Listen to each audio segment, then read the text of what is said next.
Hello, my name is Eli Brainerd. I am the founder, CEO, and lead designer at the Forge Game Studios. Over the last few weeks, we've gotten a lot of feedback on our game, Chaos Theory Entropy. Today, I'll be talking about some of the changes we've made over the last few weeks based off player feedback. First thing that you'll notice about the main menu is that we removed the background just to focus on the main elements as well as the little scene that we have. This helps better set the stage for what this game is going to be about, as well as keeping it clean and simple. Inside our credit menu, you can see that we added a click here to the alpha survey button, so that way people know that they can just click that button. It'll take it right to our survey for feedback. You'll also notice that we added a level select. This way players can just test whatever levels they want to do within the alpha without having to worry about playing through the whole thing. If you played the original alpha, you'll know that there was only 4 levels, but here you can see that we've added 3 new levels to this alpha. Now let's see what we actually did change about the main game. Just like before, you can choose which player you want to be, Julian or Cass, depending on which bathroom you're in at start. For this, I think I'll play as Cass.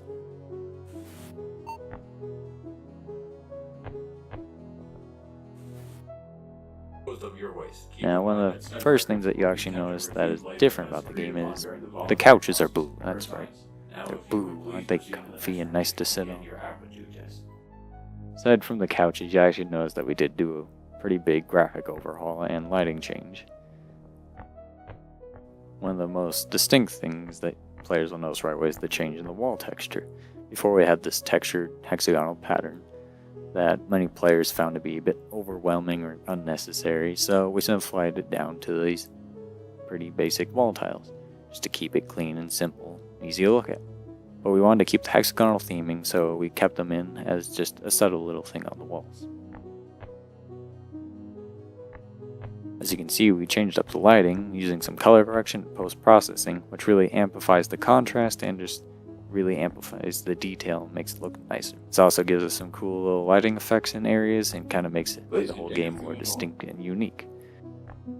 We also added in a little bit of motion blur just to help the game feel a little smoother. One of the biggest things we've gotten feedback on is the ladders. Many players didn't like having to go to a ladder and then interacting with it to grab it and then going up and down it. So we changed that so when you get near a ladder, you're just climbing it.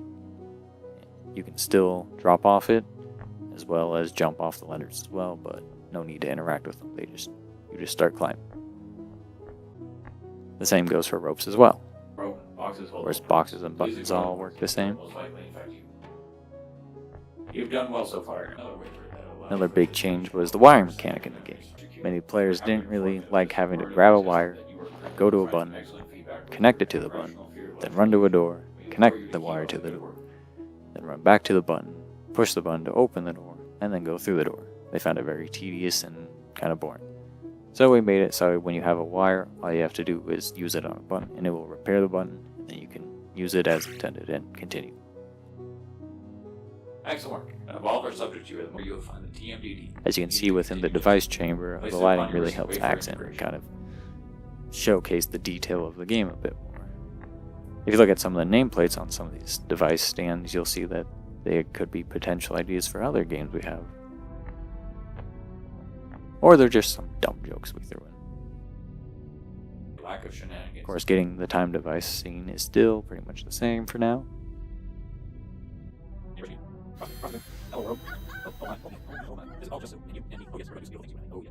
Changed, if I must say so. Increased processing power has given me a falling apart around here. You notice when you warp, there's a bit of a difference compared to this alpha and the previous alpha.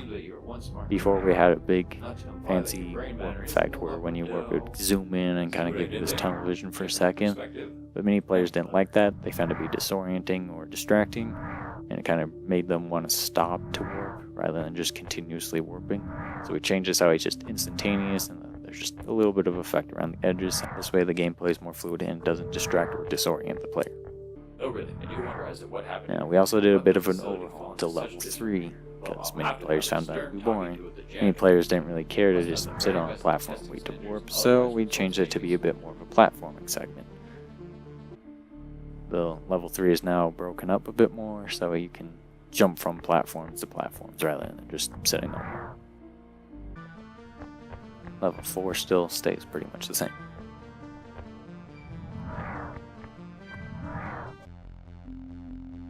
Now with the new levels, we decided to showcase the butterfly effect within the game a bit more, where your actions in the present affect the future. Level 5 seems to be a bit of a big empty hallway type thing with some stuff on the walls. So let's see what happens when we push this button. This bridge extends, but let's see how it affects the future. Now we don't really know how pushing that button extending the bridge affects the future, but we can see that it creates this rubble pile in front of us. Maybe we can use this rubble pile to help us. As we continue through the level, we can see that our effects do help us in some ways, but they can also hinder us. As we continue through the level, our actions in the present affect the future and help us progress through the levels.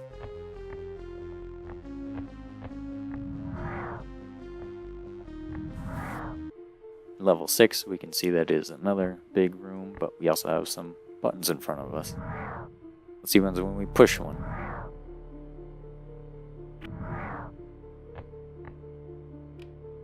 It seems that activating this generator has caused another rubble collapse somewhere in the future. Let's see what happens when we do another one. It seems like we just keep causing more destruction, but maybe we can use these piles to help us get across. Depending on which generators we have active will determine what sort of rubble piles are available to us, which these can help us or hinder us. Maybe we can create a path or several paths that will help us get to the end of this stage.